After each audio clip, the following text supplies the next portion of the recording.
자, 시간이 되었으므로 우리 2021년 2월 28일 청년부 예배를 하나님 앞에 올려드리도록 하겠습니다.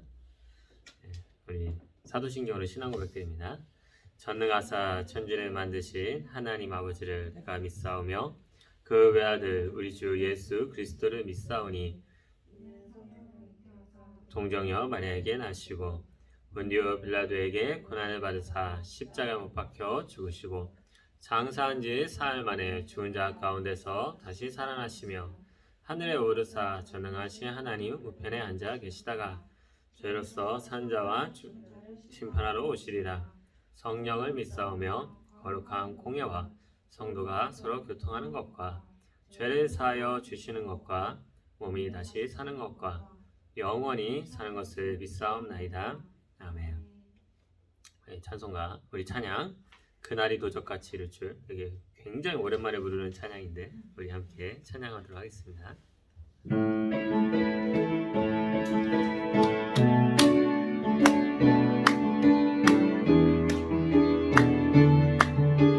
자, 박수 치면서 그날이 도적같이 이를 줄, 그날이 도적같이 이를 줄, 너희를 모르느냐. 늘 깨어 있으라. 잠들지 말아라. 주님과 동행하라. 항상 기뻐하라. 항상 기뻐하라. 쉬지 말고 기도하라. 범사에 감사하라. 해는 예수 안에서 너희에게 향하신 하나님 되시니라. 그날이 도적같이 이를 줄을, 그날이 도적같이 이를 줄, 너희들 모르느냐. 늘 깨어 있으라. 잠들지 말아라. 주님과 동행하라. 항상 기뻐하라. 쉬지 말고 기도하라. 범사에 감사하라.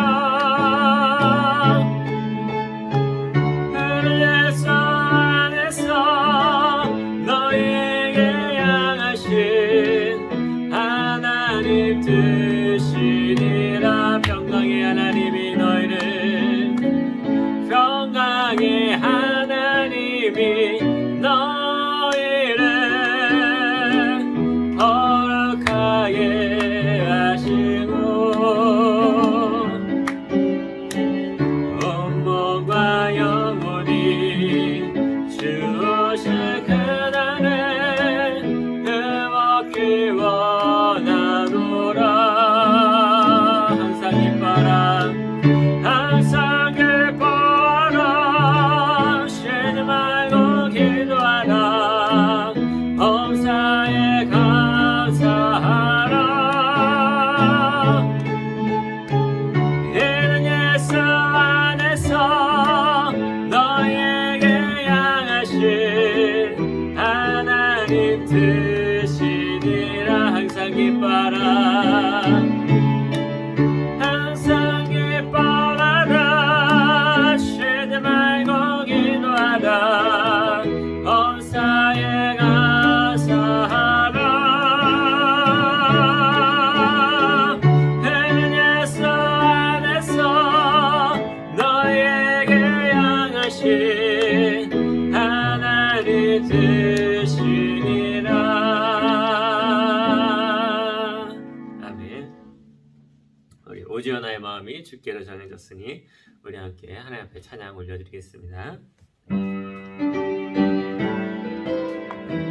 자, 우리 박수 치면서 힘차게 오지연아의 마음이, 오지연아의 마음이 주께로 정해졌으니 나는 주 찬양하리라.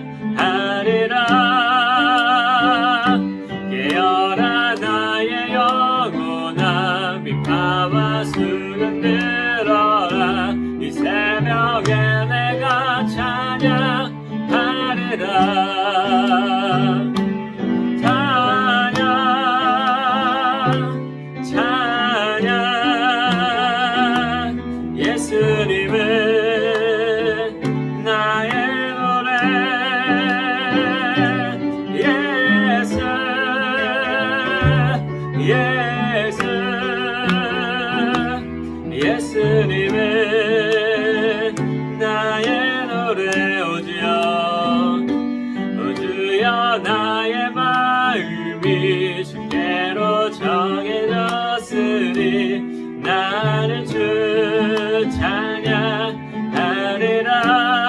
깨어라 깨어라 나의 영혼아 비파와 수금 들어라. 이 새벽에 내가 찬양하리라. 찬양 찬양 찬양 예수님은 나의 노래. 예수 예수 예수님은 나의 노래. 찬양 찬양 찬양에 찬양 예수님은 예수님은 나의 노래. 예수 예수 예수님은 나의 노래. 아멘. 우리가 다 모든 것이 주의 은혜고 모든 것이 다 하나님의 놀라운 역사인 줄로 믿습니다. 우리 이 시간에 주 나의 모습 보내 상한 나의 맘 보시네 함께 찬양하겠습니다.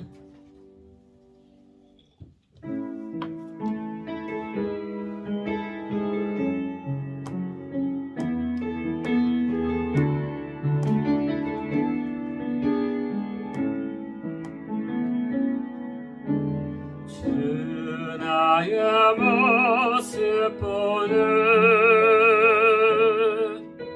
상한 나의 맘 보시는 주 나의 눈물 안에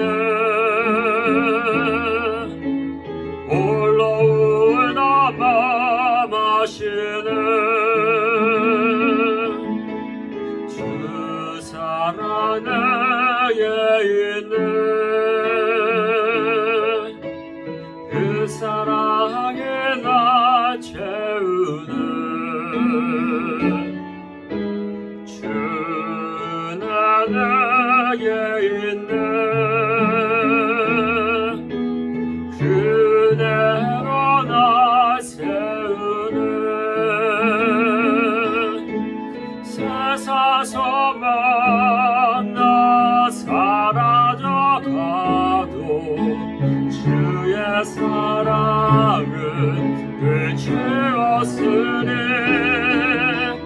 사랑하는 이 모든 순간이 주 은혜임을 나는 믿는 주 나의 모습 보내 주 나의 모습 보는 상한 나의 맘 보시는 주 나의 눈물 안에 홀로 울다 맘 아시는 세상 소망 나 사라져가도 주의 사랑은 끝이 없으니 사랑하는 이 모든 순간이 주 은혜임을 나는 믿는 주 사랑 내게 있네 주 사랑 내게 있는 그 사랑이 나 채우는 주 은혜 내게 있는 그대로 나 세우는 세상 소망 다 사라져가도 주의 사랑은 그 죄었으니 사랑하는 내 모든 순간이 주 은혜임을 나는 이 세상 소망이 세상 소망 다 사라져가도 주의 사랑은 그 죄었으니 사랑하는 이 모든 순간이 주 은혜임을 나는 믿는. 우리 시간에 같이 기도할 텐데요. 찬양의 가사처럼 우리가 세상에 있는 소망들이 다 사라지고 때로는 힘들고 어려운 일들이 우리 앞에 닥치며 혼란스럽고 답답한 일들이 우리의 마음속에 늘 있을 때마다 모든 것이 다 주의 은혜고 주께서 모든 순간을 붙드심을 우리가 믿고 나가길 원합니다. 이 청년부 하나님께서 붙들어 주시고 또 말씀을 증거하는 저를 인도해 주시고 우리 사랑하는 모든 청년들 이 자리에 와서 함께 예배할 수 있는 그 시간을 허락해달라고 우리 주 앞에 통성으로 함께 기도하겠습니다. 사랑과 은혜가 충만하신 하나님 아버지, 주님, 우리가 주님 앞에 모든 것을 내어 맡기며 나아갑니다. 아버지 하나님, 모든 것이 다 주님의 은혜요 모든 것이 다 주님의 사랑인 줄로 믿습니다. 아버지, 우리가 정말로 주님께서 주시는 그 은혜 가운데 이 시간에 날마다 살아가게 하여 주시옵시고 날마다 하나님께서 우리에게 허락하신 그 뜻에 따라 나아가도록 역사하여 주시옵소서. 주여 성령의 충만함을 더하여 주시옵시고 우리 청년들 어디서든지요 무엇을 하든 간에 어떠한 상황에서도 예배하며 하나님을 경배할 수 있도록 붙들어 주시옵소서. 어려운 이야기들을 할 때마다 우리 청년들의 귀를 열어주시옵시고 우리의 마음을 열어주시옵시고 함께 예배할 수 있는 그 시간을 허락하여 주시옵소서. 주님만이 하십니다. 주님만이 역사하십니다. 주여 모든 것들을 다스리시고 인도하여 주시옵소서. 주여 성령의 충만함을 더하여 주시옵소서. 우리 청년들에게 붙들어 주시옵시고 우리 청년들의 인생을 주장하여 주시옵시며 한순간마다 한 시절마다 아버지여 주님의 그 인도하심을 늘 발견하며 살아갈 수 있는 우리 사랑하는 청년들 되게 하여 주시옵소서. 주님 믿습니다. 모든 것을 기억하게 합니다. 사랑과 은혜가 충만하신 하나님 아버지, 오늘도 예배를 드립니다. 이 예배하는 이 시간을 하나님께서 붙들어 주옵시고 우리 청년들 어디서든 간에 어디 멀리 있던 간에 함께 예배하며 함께 찬양하며 경배할 수 있는 그 시간, 이 시간이 되도록 인도하여 주시옵소서. 우리 청년들 한 사람 한 사람 붙들어 줄 믿사오며 예수님의 이름으로 기도드렸사옵나이다. 아멘. 자, 우리 말씀 보도록 하겠습니다. 우리 하나님의 말씀은 에베소서 4장 28절. 딱 하나요. 에베소서 4장 28절. 자, 에베소서가 어디 있죠? 네, 신약에 있죠. 자, 에베소서 4장 28절. 제가 준 성경책으로는요 314페이지에 있습니다. 성경책으로 찾으셔도 되고 어플로 찾으셔도 되고 편한 대로. 자, 한 절이니까 간단하게 같이 읽도록 하겠습니다. 시작. 도둑질하는 자는 다시 도둑질하지 말고 돌이켜 가난한 자에게 구제할 수 있도록 자기 손으로 수고하여 선한 일을 하라. 아멘. 자, 우리 사랑하는 우리 내곡교회 청년부 여러분 만나서 반갑습니다. 네, 우리 지난주에 공지한 대로 우리가 뽑기를 했어요. 네, 말씀을 우리 홍다의 회장님께서 가위바위보에서 승리하셔서 뽑았습니다. 뽑았더니 나왔던 내용이 뭐였죠? 재산, 사유재산 제도의 선함과 필요성. 이걸 뽑으셨어요. 왜 하필이면 그걸 뽑았을까? 속으로 그런 생각을 좀 한번 해봤습니다. 네, 그래서 나름대로 이것을 좀 많이 연구를 했는데요.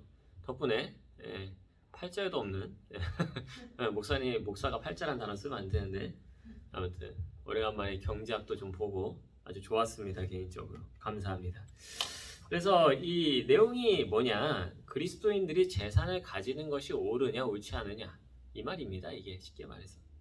그리고 이것을 어떻게 활용을 해서 선하게 사용해야 되느냐, 이게 우리한테 정말로 필요하냐, 이거를 가지고 얘기를 할 거거든요. 그래서 앞으로 한 3주, 뭐 짧으면 2주, 길면 한 달 이렇게 해가지고 이게 내용을 제가 만들어내는 대로 해서 우리 같이 이 내용을 가지고 하나님의 말씀을 좀 살펴보려고 합니다.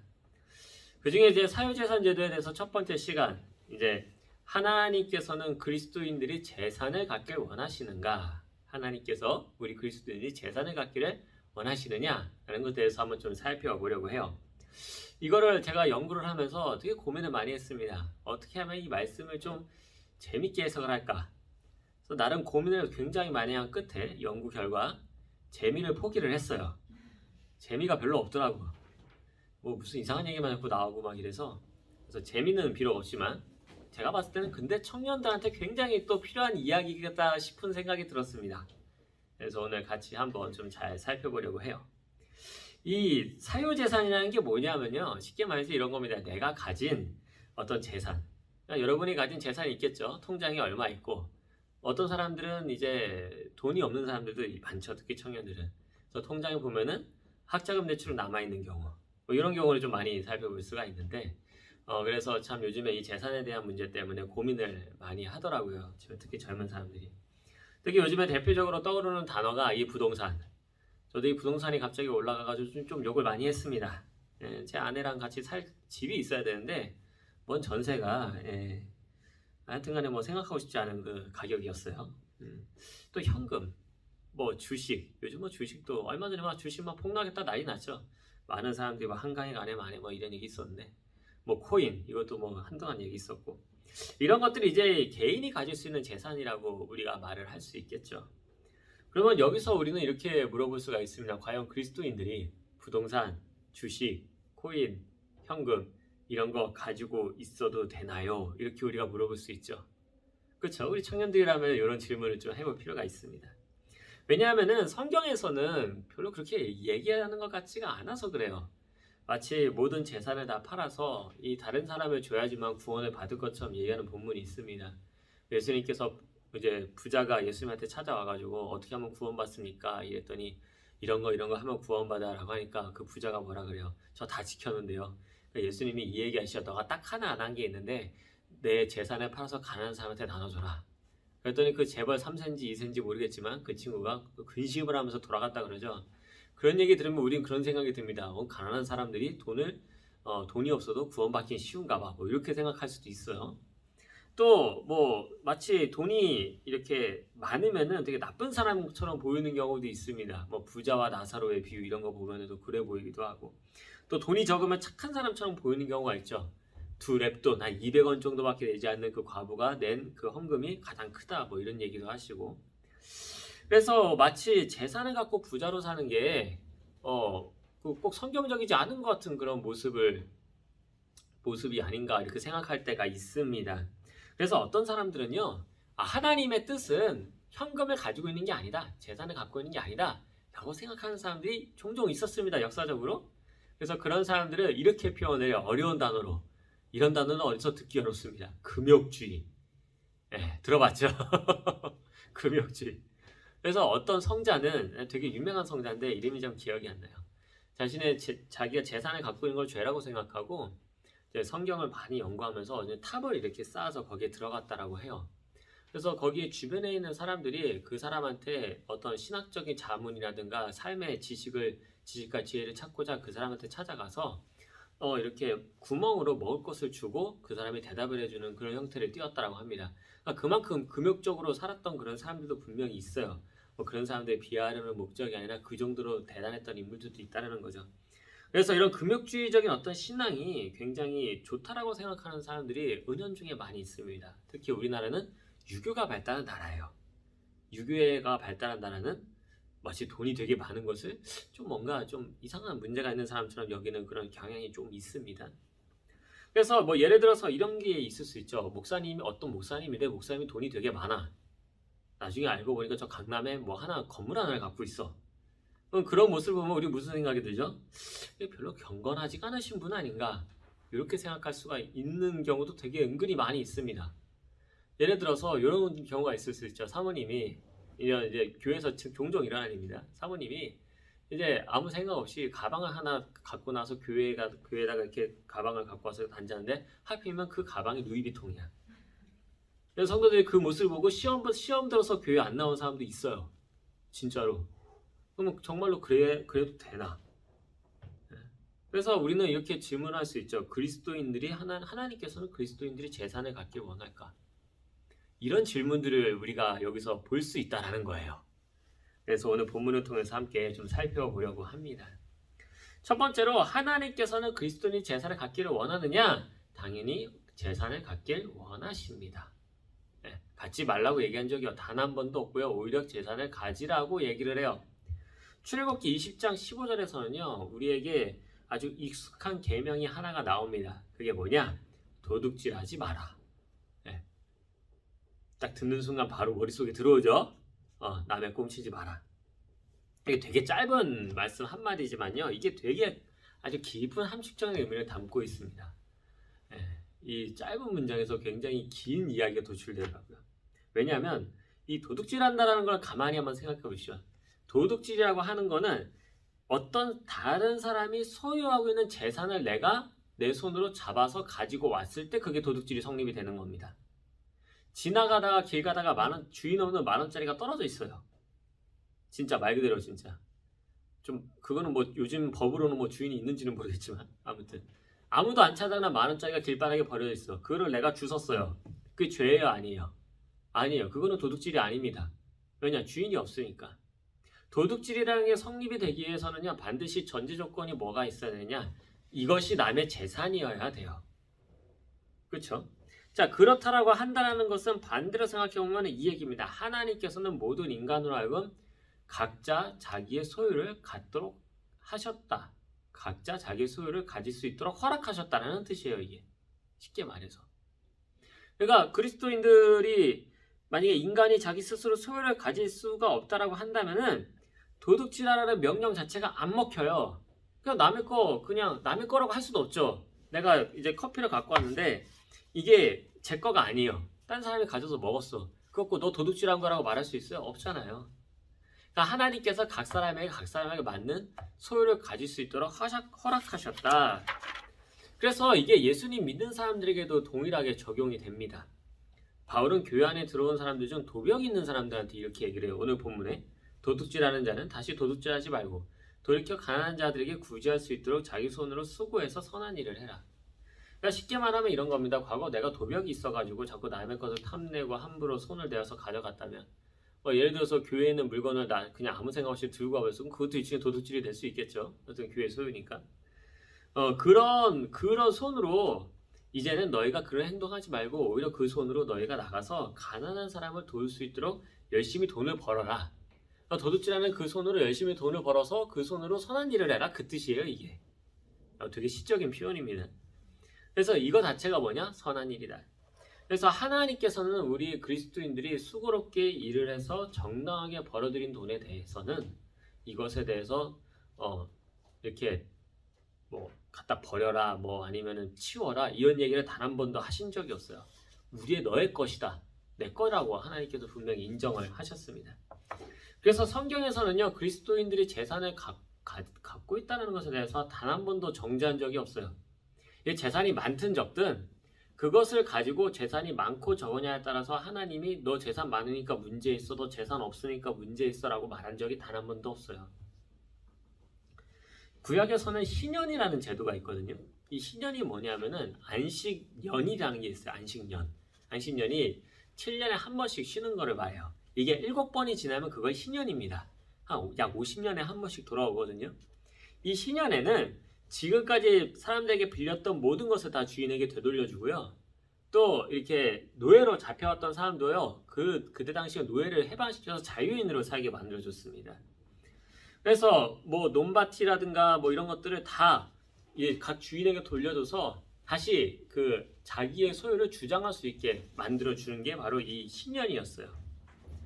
또 만약에 내가 뭐 물건을 이렇게 빌렸어요. 예를 들어서 뭐 돈을 빌렸어. 그러면 그 희년의 때에는요, 그 사정이 되면 뭐 다 그러는 얘기가 아니고 사정이 되면은 그 빌린 것을 이제 빚을 면제해주는 그런 일을까지 했었습니다. 그러니까 각자의 소유를 그만큼 하나님께서 인정해 주시고 그걸 통해서 사람들에게 선한 일을 하라고 보여주신 예표죠.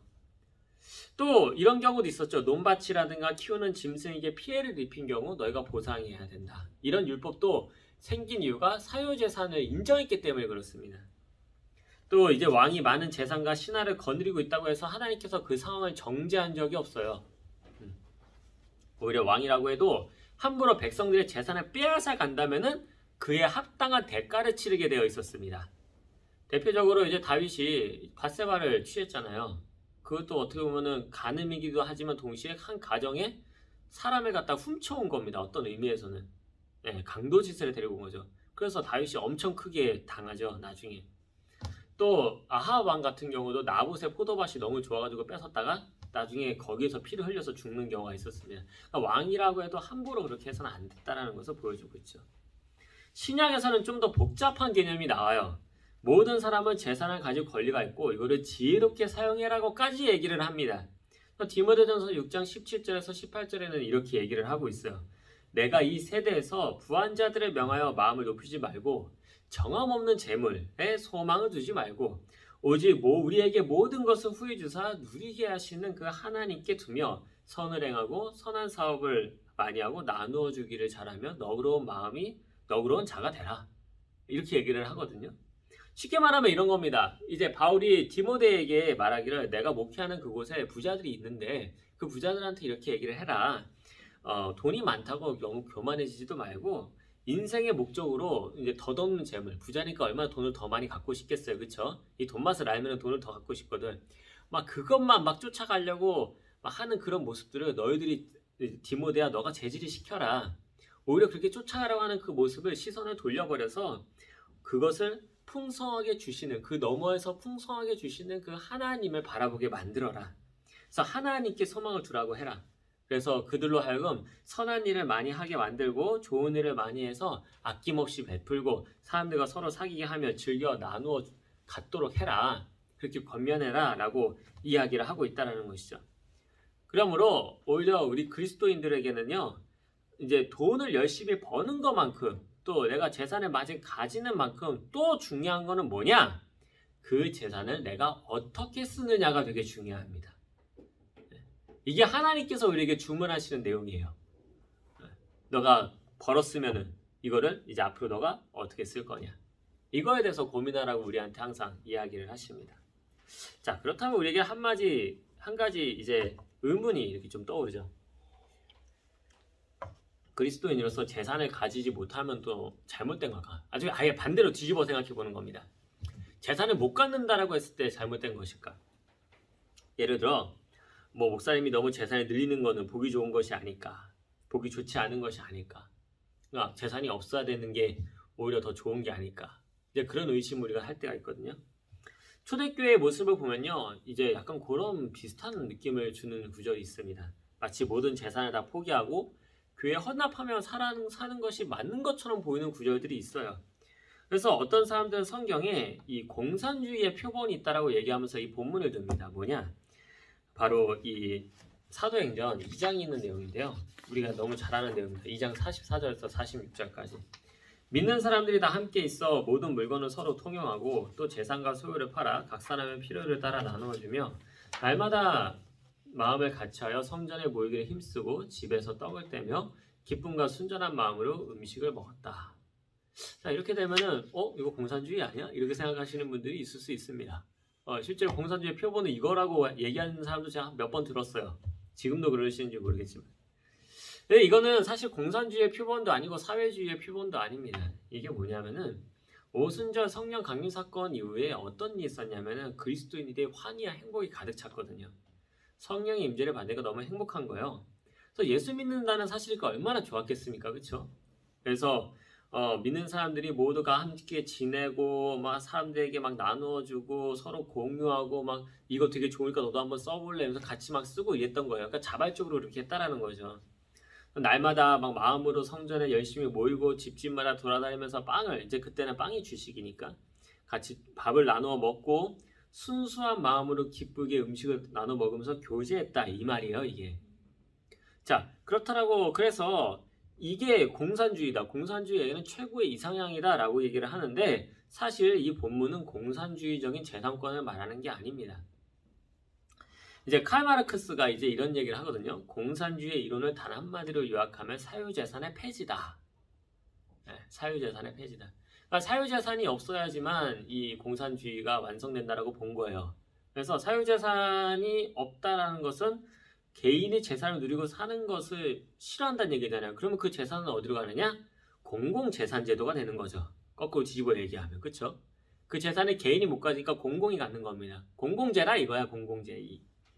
자, 그렇다라고 그래서 모든 지배계층이 무너지고 노동자들이 최고가 되어서 생산한 모든 소유를 국가가 나누어 줘야 유토피아가 올 거라고 생각했어요. 이게 공산주의의 기본입니다. 그리고 여기서 좀 더 낮은 단계가 우리가 알고 있는 사회주의라는 거죠. 자, 이러한 성경은 그러면 이런 형태의 공산주의를 지지하느냐? 우리가 물어볼 수 있습니다. 지지할까요? 안 합니다. 공산주의 이제 약간 좀 정치적인 이야기가 아니고 저는 사유재산 제도에 한해서 얘기를 하는 겁니다. 사유재산 제도에 한해서는요, 성경은 공산주의하고는 정반대로 가요. 네. 오히려 자유시장 경제체계로 갑니다. 좀 약간 특이해요. 네. 원래 그래요. 그 구약 시대 때부터 그랬어요. 걔네들. 구약 시대 때 뭐 왕정 시대도요, 거의 다 자유경제 시장 체제로 많이 흘러갑니다. 시장 경제 자체는. 네, 그렇게 흘러갔어요. 괜히 유대인들이 돈을 많이 버는 게 아니겠죠? 네, 원래 그랬어요, 그 사람들. 그래서 그 이유는 첫째로 믿는 자들이 자신의 것을 내놓은 것은 자발적으로 기쁘게 내놓은 것이지 이렇게 정부에 의해서 강압적으로 뺏어다가 교회가 강압적으로 뺏어다가 나눠준 게 아니잖아요. 그런 의미에서 공산주의하고 전혀 안 맞고요. 또 자신들이 소유한 집에서 돌아가면서 만났잖아요. 만약에 진짜로 공산주의가 맞다라고 한다면은 교회가 그 사람들 집을 다 이렇게 걷어다가 사람들한테 나눠줬었겠죠. 그렇게 하지 않습니다. 오히려 이단들이 그러지. 이단들이 막 너희 집 팔아라, 뭐 해라 해가지고 과도한 헌신을 요구하고 막 이런 거 막 사람들한테 다 나눠줄 거야 이런 식으로 하면서 오히려 자기가 더 챙기고 오히려 이단이 더 공산주의적인 모습을 보이죠. 네, 그런 것들. 그래서 자기가 가진 소유에서 상대방의 필요를 채워주는 정도로 도왔고 하나님이 주신 그 물질을 아름답게 사용하는 방법이 무엇인가를 고민했던 게 바로 초대교회의 교제의 모습이었다라고 얘기할 수 있습니다. 자, 그런 의미에서 사람들이 재산을 함부로 가지고 간다라는 것은 당연히 원칙에 어긋나겠죠. 이제 예를 들어 우리 교회가 청년들이 이런 질문을 좀 저한테 예전에 많이 했었어요. 왜 교회는 이렇게 우파가 많고 좌파가 별로 이렇게 없어요? 좌파를 싫어해요? 네, 그거에 대해서 나중에 이제 기독교 윤리 시간에 또 그거에 대해서 얘기를 하겠지만 그중 하나가 이제 이런 내용들 때문에 그렇습니다. 그중 하나가 좀 우파적인 요소가 좀 있어요. 우파는 자유경제 시장 체계를 요구하고 우리나라 좌파 말하는 거야. 다른 나라 좌파를 말하는 게 아니라 우리나라 좌파는 좀 약간 좀 사회주의를 조금 동경하는 그런 모습이 조금 있잖아요. 그렇죠? 중국 좋아하고 그런 형태를 좋아하고 이제 그런 형태를 별로 안 좋아합니다. 기독교는 그 사회주의 공산주의 형태를 이렇게 막 좋아하지 않아요. 특히 여기에서 좀 많이 걸려요. 이 사유재산 제도에 대한 문제. 우리가 자발적으로 하나님 앞에 은혜를 받아서 내놓는 거를 선호하는데 국가가 사회주의 체제가 되면 어떻게 되죠? 세금을 많이 내가지고 그걸로 이제 보편적 복지를 뿌리는 거를 선호를 하게 되죠. 이런 게 좀 우리 눈에 보았을 때는 별로 안 좋아 보이는 거예요. 우리가 자발적으로 그 사람들이 돕는 것이 좋은 것이지 국가가 강제로 뺏어가지고 갖다 내는 것은 하나님의 뜻에 좀 부합하지 않다고 보는 겁니다. 그래서 좀 약간 이 교회가 좀 극우가 좀 이렇게 활동하는 경우가 있어요. 간혹 이제 좌파도 있는데 좀 그런 경우는 좀 이렇게 좀 드물고 좀 이렇게 극우가 좀 있는 경우가 있습니다. 이제 그런 것들을 좀 이해하시면은 교회 이제 어르신들을 조금 이해하실 수가 있어요. 예를 들어서 어르신들 중에서는 좌파도 있고 우파도 있고 다 있지만 유달리 이제 우파가 좀 많습니다. 그런 부분들을 우리가 이런 걸 통해서도 좀 그분들의 생각이라든가 사고라든가 이런 것들을 좀 이해할 수가 있겠죠. 그래서 이런 재산을 함부로 가져가는 거 국가라고 해도 원칙에는 사실상 성경적인 원칙에서는 어긋납니다. 그래서 하나님께서는 우리가 가진 재산을 선하고 자유롭게 발전시키고 관리를 할 청지기적인 사명을 우리에게 주셨기 때문에 그렇습니다. 재산이 많고 적은 게 중요한 게 아니라 이 재산을 가지고 우리가 어떻게 활용하는지에 대해서 하나님이 보신다라는 거예요. 과부의 두 렙돈이 그게 자기가 가진 것의 대부분을 냈기 때문에 그 과부가 칭찬을 받은 게 아니고 그걸 그렇게 해석하면 안 돼요. 그러면 부자는 한 1억 갖고 있는 사람은 한 9천만 원 내야 된다는 건가? 뭐 이렇게 생각할 수 있거든. 그 뜻이 아니에요. 그게 아니라 과부는 자기가 그 헌금을 내기 위해서 지금까지 고민하고 자기네 삶을 그 헌금을 내기에 그것을 모아놨다가 그 낸 그 모습, 하나님이 나의 주권자이심을 인정하는 그 모습. 과부는 헌금을 낼 이유가 없는 사람들이에요. 왜냐하면 도움을 받는 사람들이니까.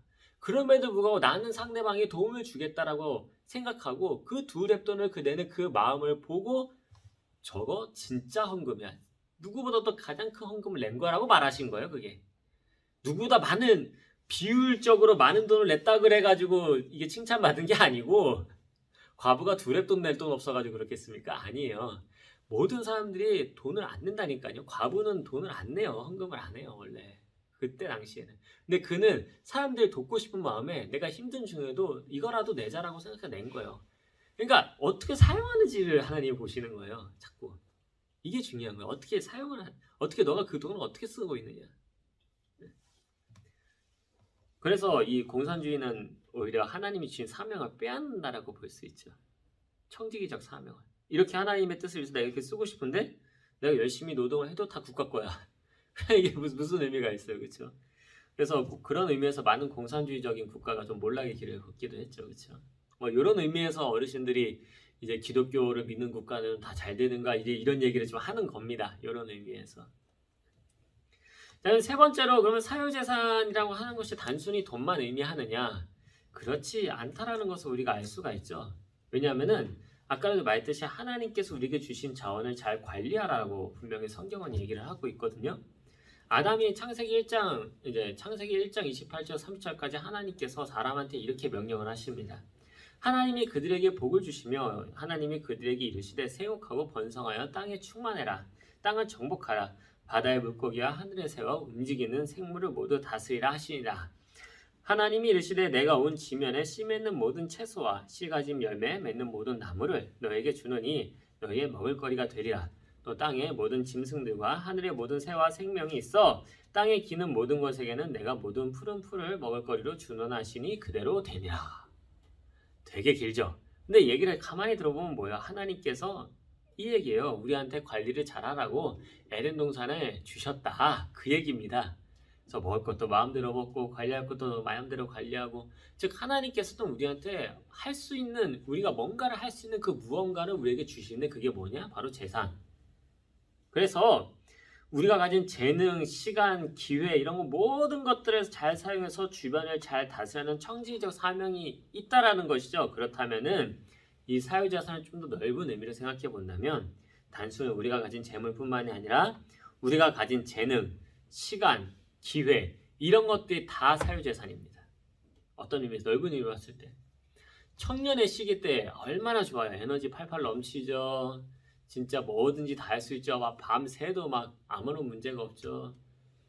예, 저는 막 지금 막 피곤해요. 막 우리 딸이 자꾸 2시간마다 한 번씩 깨는데 제 아내는 옆에서 진짜 열심히 아이를 돌보는데 미안해 죽겠어. 저는 진짜 너무 피곤하면은 못 듣고 그냥 자버리거든요. 한 4시간 정도 막 자고 막 이래요. 근데 제 아내는 2시간마다 일어나서요. 와, 체력이 진짜 대단합니다. 예, 운동 많이 하세요. 진짜. 애기 나오면은 그게 다 쓸 때가 있습니다. 진짜 대단합니다. 옆에서 보는데. 근데 이런 것들이 다 우리에게 있는데 그런 것들이 진짜 다 사유재산이에요. 우리가 가진 재산들. 청년의 때, 그 에너지 넘칠 그때. 우리가 일한 만큼 이 돈을 벌 수 있는 이유도 뭘까요? 우리가 그 일을 위해서 우리의 재능과 시간과 노력이 들어갔기 때문에 그에 합당한 대가를 받는 것이죠. 그러니까 그 사유재산이 서로 등가교환이 되는 거예요. 내가 가지고 있는 재능, 시간, 기회, 내가 가지고 있는 이런 것들 내가 너한테 줄 테니까 너는 나한테 그 대신에 다른 걸로 대치시켜서 줘라. 그게 돈이 된 거야. 그게 월급이고. 그렇잖아요. 그래서 이렇게 우리가 얘기할 수 있습니다. 되게 질이 나쁜 기업이 있어요. 그렇죠? 사장이 막 응당한 대가를 지불하지 않으려고 막 하는 사람도 있습니다. 그런 사람들이 있다라고 한다면 그런 모습에 지혜롭게 반발하는 것도 기독교적인 모습이에요. 왜냐하면 내가 분명히 내가 가지고 있는 사유재산을 이용을 해서 지금 이 돈이라고 하는 것을 내가 벌려고 간 건데 그 사람이 합당한 대가를 안 줬어. 그럼 그 사람은 그거는 잘못한 거예요. 그러니까 요구를 해야 돼요. 반대로 우리가 경영자의 위치에 있어요. 이제 진짜 내가 이렇게 딱 잘 돼가지고 경영자가 됐어. 근데 내가 진짜 막 법을 막 다 공부해가지고 어떻게든 간에 월급을 안 주려고 월급 깎으려고 별짓 다 하면서 월급을 다 깎았어. 그거 도둑질이에요, 그거. 남의 것을 도둑질하는 거예요, 그건. 그러면 어떻게 될까요? 하나님 앞에 심판받을 수 있습니다. 거꾸로 얘기하면. 네, 그럴 수 있죠. 그러니까 이런 것들에 대해서 되게 조심해야 된다고 성경이 말을 하고 있을까요? 없을까요? 있어요. 그래서 찾아봤어요. 어디 있느냐? 야고보서 5장 4절. 보라, 너희 밭에서 추수한 품꾼에게 주지 아니한 싹시 소리 지르며 그 추수한 자의 우는 소리가 만군의 주의 귀에 들렸느니라. 자, 이게 되게 쉽게 표현하면 이런 겁니다. 일꾼들이 밭에서 열심히 곡식을 추수를 했어요. 근데도 불구하고 그들의 하루 일당을 주인이 횡령을 해버린 거야. 그래서 그 일하는 사람들의 고통 소리가 하나님의 귀에까지 들렸다, 그 얘기예요. 이게 야고보서 5장 4절이. 되게 재밌는 이야기가 안에 들어있더라고요, 성경에. 네. 그러니까 이처럼 도둑질하지 말라는 계명 속에는요, 단순히 물건을 훔치지 마라 이 개념을 넘어서 하나님의 창조하신 인격체에 대해서 그거를 어떤 자기가 가진 권력이라든가 힘이라든가 여러 가지를 이용해서 훔치려고 하고 그 사람을 소유하려고 하는 그 행동을 멈춰라. 그런 의미에서 가스라이팅 같은 경우는 굉장히 큰 죄라고 할 수 있겠죠. 가스라이팅 같은 경우는. 이런 경우를 또 생각해 볼 수 있었어요. 저는 좀 약간 이거 조금 이렇게 비꼬아서 생각해 봤는데요. 자기 자신을 도둑질할 수 있지 않을까?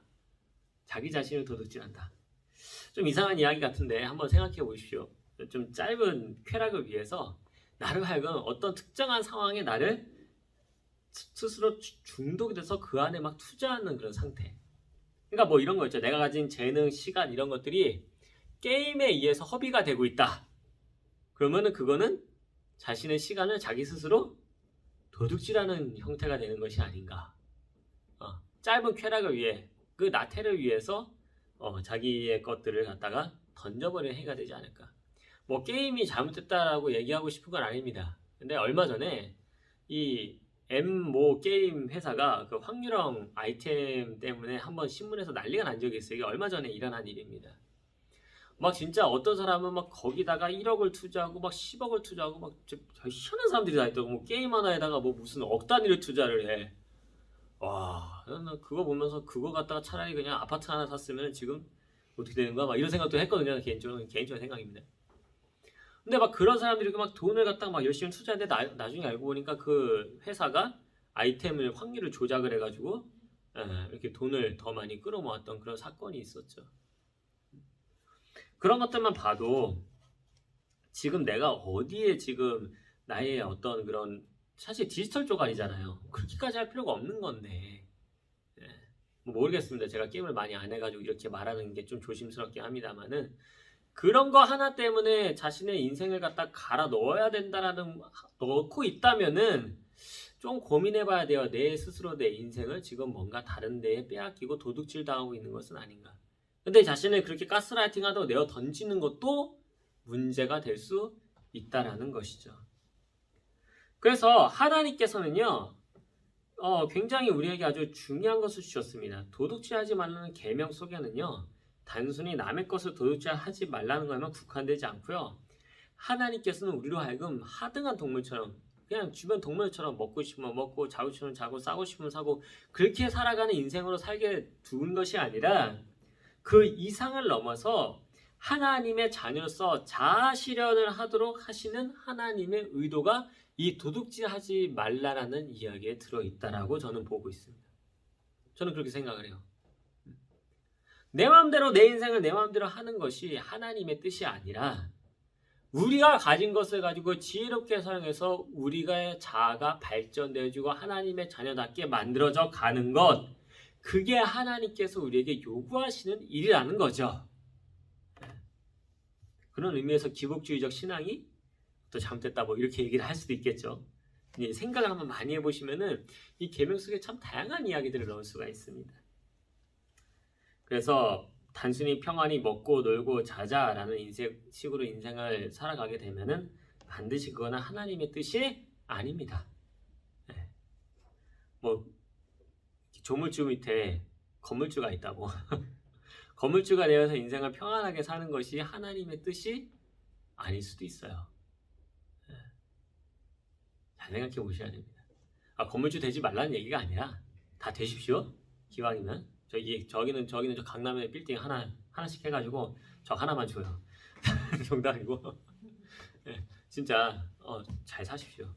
근데 그렇게 되었을 때에 내가 자아 실현을 위해서 뭘 해야 되는가가 되게 중요하다는 그 얘기예요. 지금 그렇게 내가 로또를 맞든 뭐 코인을 해서 주식에서 대박을 맞았든 돈이 굉장히 많았을 때에도 내가 내 스스로 하나님의 자녀답게 살기 위해서 무엇을 해야 될까를 끊임없이 고민해야 되는 게 그리스도인이라는 겁니다.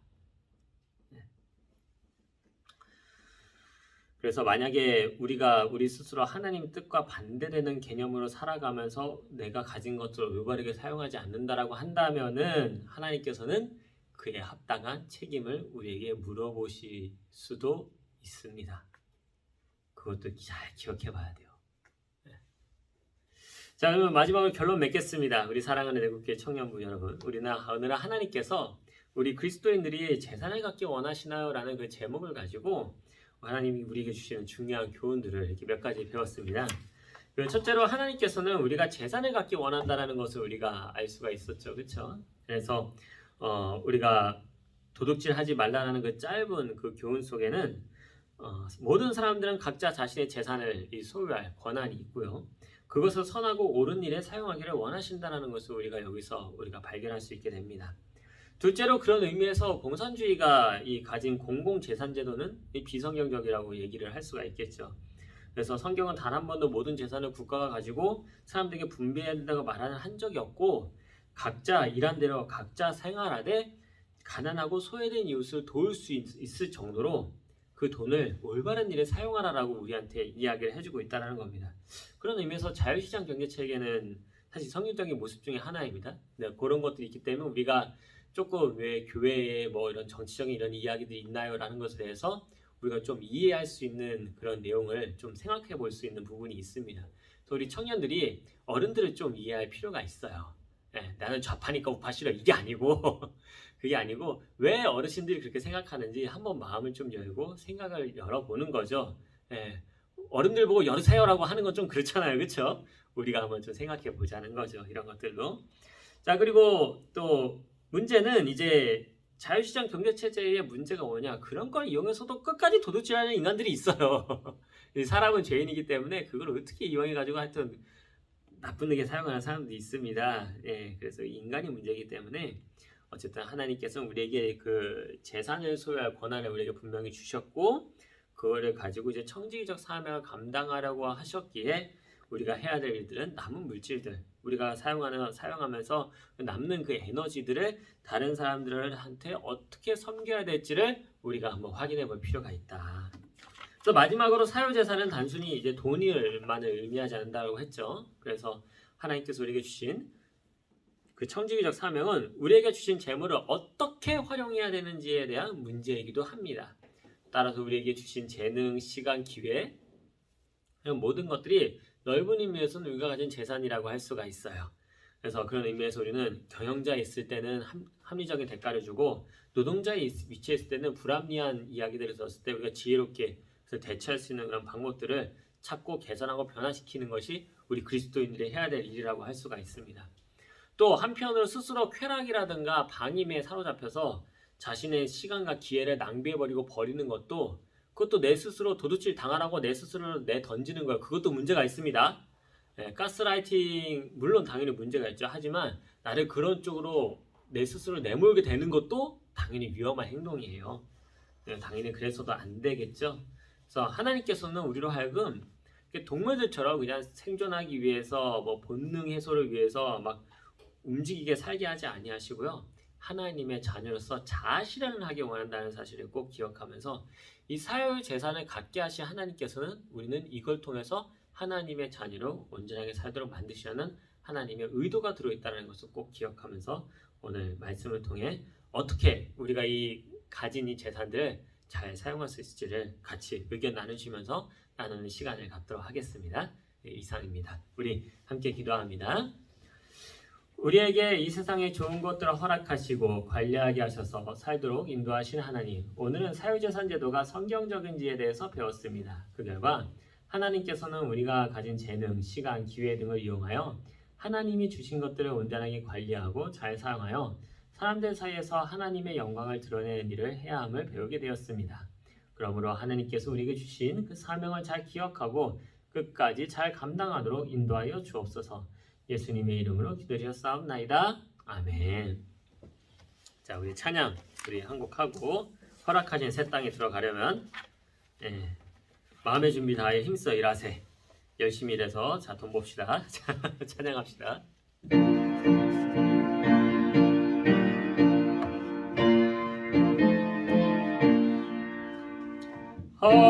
허락하신 새 땅에 들어가려면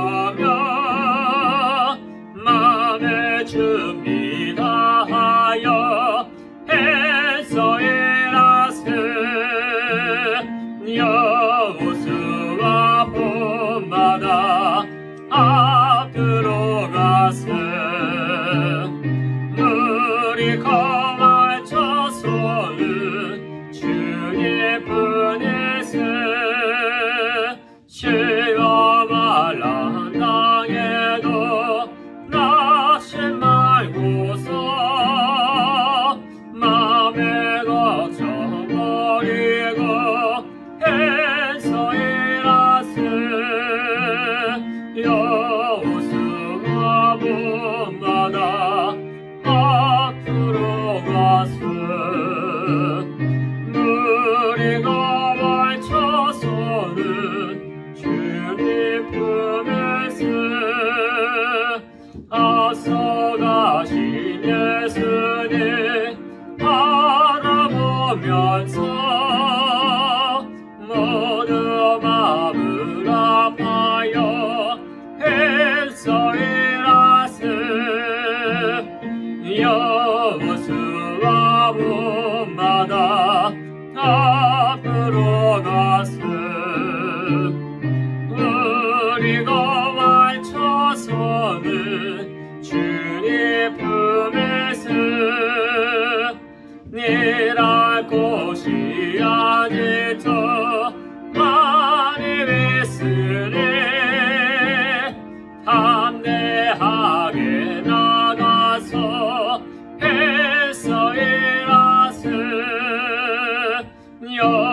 여호수아 본받아 앞으로 가세. 물이 거할쳐서는 주님 품에서.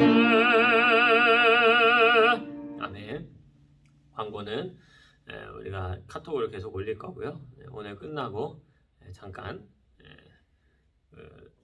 임원 회의를 잠깐 하도록 하겠습니다. 자, 주기도문으로 예배 마치겠습니다.